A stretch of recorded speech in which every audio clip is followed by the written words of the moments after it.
Welcome back to Community Conversations. I'm your host, Josh Hardy, Executive Director of Concord TV, and really glad to have with us today on the program the new Executive Director of the Concord Coalition to End Homelessness, Karen Jantzen. And I say new, but you started, Karen, in early November, I believe, right? Right. I was able to start while Ellen was still finishing up a few projects, and it was great to have that overlap with her for that first month. Yeah, so. and I know now you're making your big media appearance here in the bright lights of the studio, so at least you had a couple months to kind of get settled in. To settle in and see what's going on and kind of get the lay of the land. Awesome. Well, thanks for joining us, and again, it's great to have you. We've been working with the Concord Coalition to End Homelessness, helping promote events, and we've had the coalition as guests on the program just like you are right now. So I'm really excited to continue the partnership. So let's start off with your background. I know you were at Riverbend in your previous profession. Just prior to coming to the coalition, I had been at Riverbend for almost 9 years. In that role there, I oversaw a lot of the external relations, worked with the board and the senior leadership through 2 strategic plans, and also oversaw a lot of the fundraising, marketing, just basic general outreach. And then prior to that, I've worked in a number of organizations throughout New Hampshire that were social service oriented. So it's great to be at the coalition with such a strong mission and really being back into the grassroots, I guess, as you will. Working with people. Yeah, I think it's so important having that nonprofit experience too, knowing what it's like being in a nonprofit organization. I know in my own work at Concord TV, it's working in the nonprofit sector, you have to sometimes wear many different hats. You have to be flexible, adaptable, willing to change quickly on the fly. So I think those are some great strengths to bring to any organization. It is, and the coalition, we're a small, mighty team over there, and there's a lot of need and just a few of us working on getting it done with the rest of the community and a lot of volunteers. So right, so before we go any further, I assume most people in Concord have heard of CCEH, but if you could just remind folks at home sort of the purpose of that organization. So our mission is to end chronic homelessness, and we envision a community where everyone has a safe, dignified place to live. And it's very possible. We can end homelessness in this community. One would say we don't have a homelessness problem, we have a housing shortage. Yeah. I know that the vision of the organization basically says that everyone will have affordable housing. That's sort of the vision, like the future, like it's attainable, it can be done. It takes a lot of work and ongoing work, but I think that's pretty incredible seeing that in the vision of CCEH, that everyone deserves to have a place to live. A place to live, right. And that's the larger global picture, I guess, as you would say, is that and there's a lot of us out there in the housing community who are working towards getting affordable housing. It's Concord Housing and Redevelopment, Catch is working on it, Families in Transition is working on it. We're now getting into some housing development ourselves.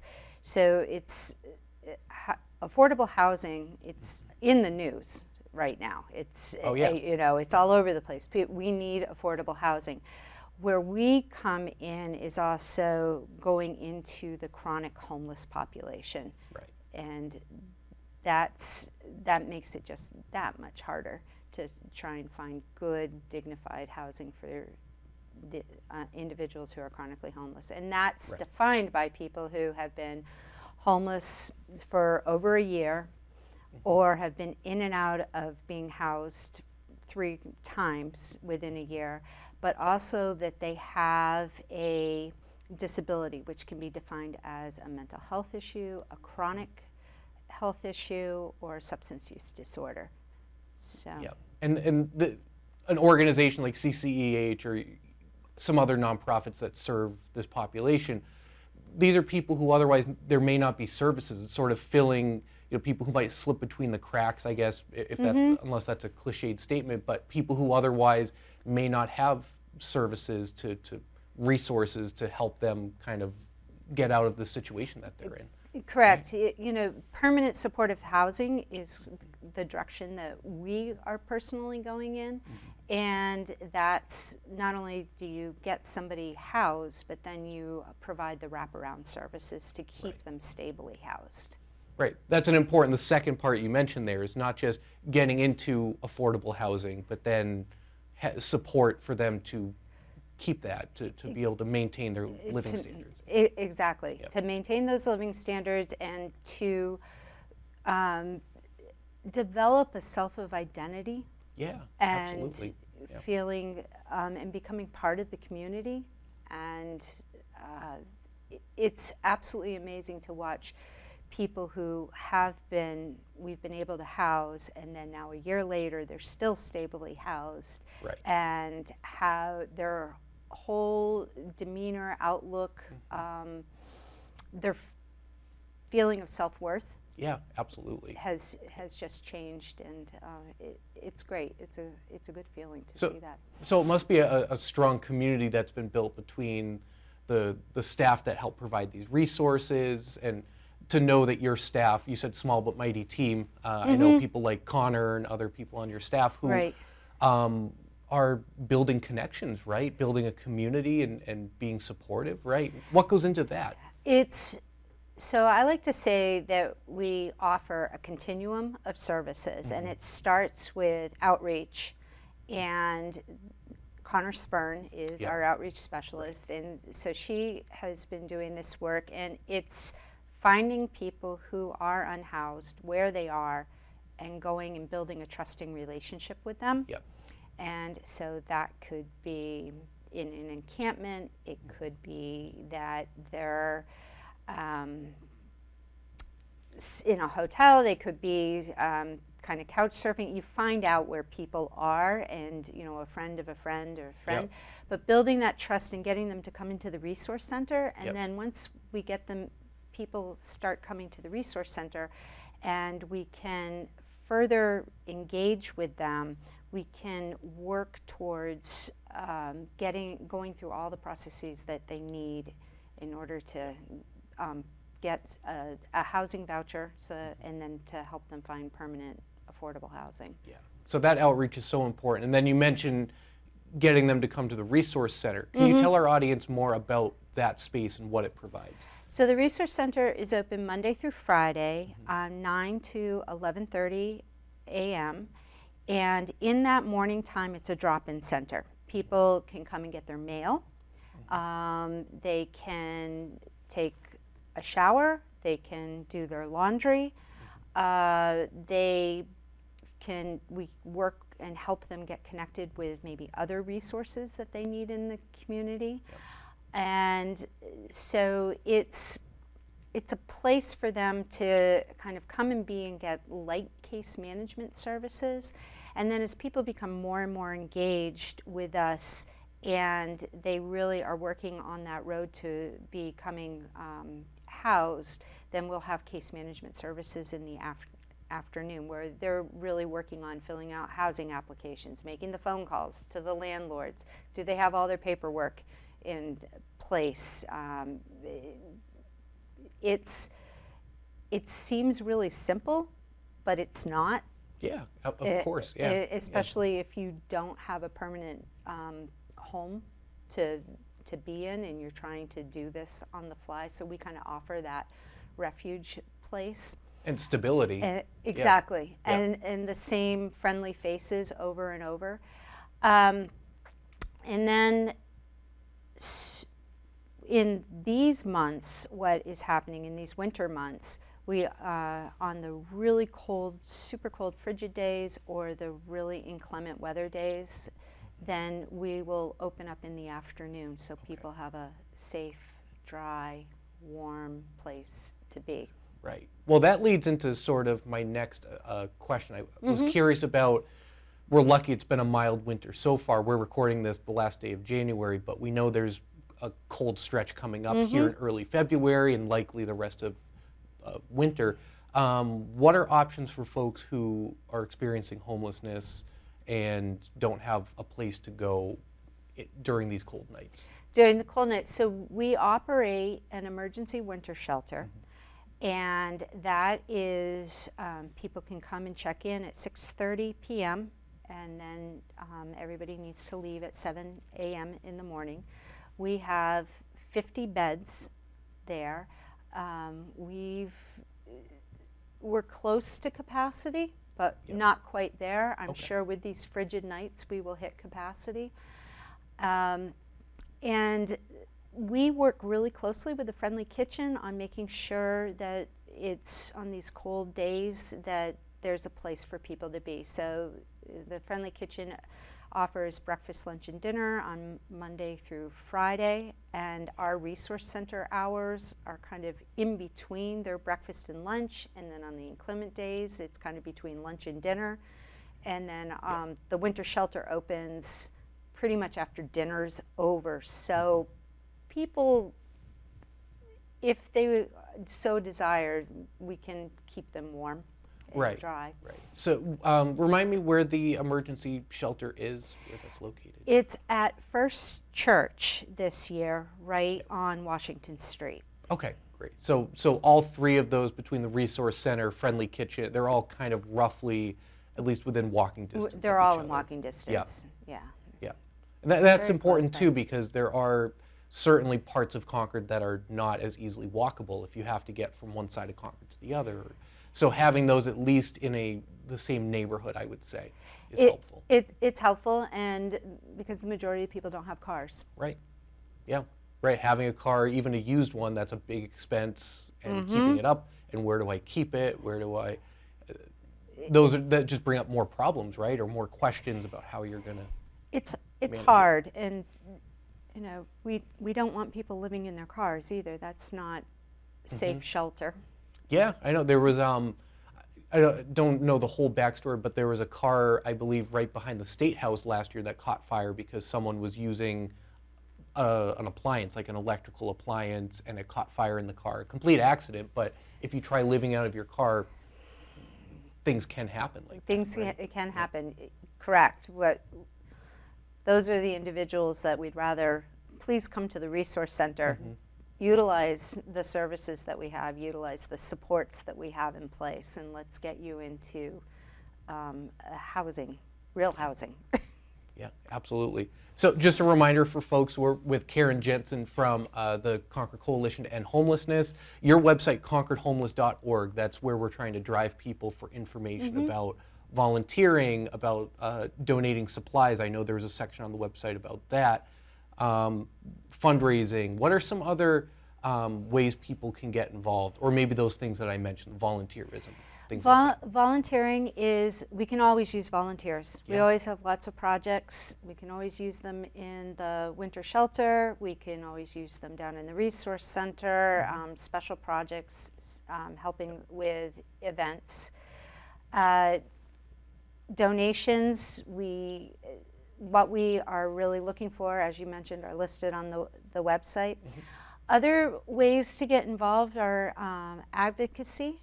There's a lot of good housing initiatives that are coming up before the legislature that I was keeping our eyes on those as we're about ready to have the crossover. Yeah. So, and seeing which bills are going to go, and sometimes we'll put a call out, or the New Hampshire Coalition to End Homelessness will put a call out for what kind of advocacy efforts we need.